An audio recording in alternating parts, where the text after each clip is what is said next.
Le Québec est reconnu pour ses brasseries. Aujourd'hui, il traverse une période plus difficile, mais elles doivent constamment jongler pour trouver des nouvelles manières de se réinventer dans un milieu qui change constamment. Au niveau des brasseries, ce qui se passe, c'est qu'il y a beaucoup de compétition. Puis il y a l'augmentation des tablettes est nulle, en fait. C'est que les tablettes sont ce qu'elles sont.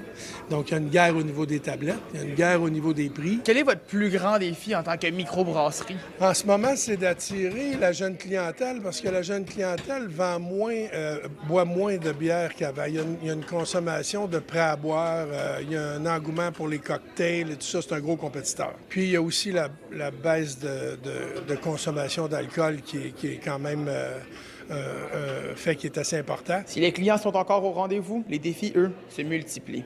Les coûts de production ont augmenté et les habitudes de consommation ont changé, ce qui oblige plusieurs microbrasseries à revoir leur façon de faire pour rester rentable dans cette nouvelle réalité. Je pense qu'on sait bien s'adapter, là. Tu sais, les tailles des entreprises, des microbrasseries, c'est plus facile de s'adapter, de se tourner sur un 10 sous, de s'adapter au marché que quand tu es une multinationale. Il fait preuve de beaucoup de créativité, donc on innove. C'est comme n'importe qui, n'importe quelle autre industrie, c'est de pas rien prendre pour acquis en affaires comme entrepreneur. Il faut rester agile. Il faut rester connecté au marché. Ce que je fais, moi, pour pallier à ça, c'est bon, c'est sûr qu'on diversifie notre sorte de bière. On va aller dans les sour, des bières de fruits, les bières qui sont plus flyées un peu.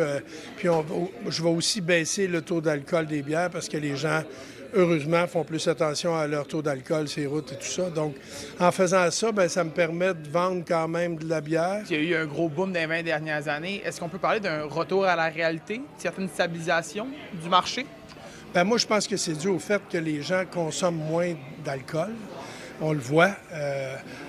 La génération, moi je suis vieux, ma génération buvait beaucoup de bière. Maintenant, il y a beaucoup de choses qui se vendent qui n'est pas de la bière. Fait que c'est sûr que là, étant donné que les microbrasseries sont arrivées un peu en même temps que cette tendance-là est arrivée, là, il y a comme un clash un peu, mais compte tenu du fait qu'il y en ouvre moins qu'avant, ça va se placer, là, je ne suis pas inquiète. Dans les brasseries, je pense pas qu'ils vont en ouvrir autant qu'il y en a ouvert dans les 20 dernières années. Là. Je pense qu'on le voit d'ailleurs, la MBQ, elle sort des courbes, puis il y a autant de micros qui ferment en ce moment qu'il y en a qui ouvrent là. Fait que je pense qu'on a passé le pic des micros. L'industrie des brasseries rentre dans une nouvelle ère, le retour à la réalité. Le défi maintenant, continuer de s'adapter tout en continuant de se démarquer auprès des autres microbrasseries. À Trois-Rivières, William Gemme pour Nouveau Info.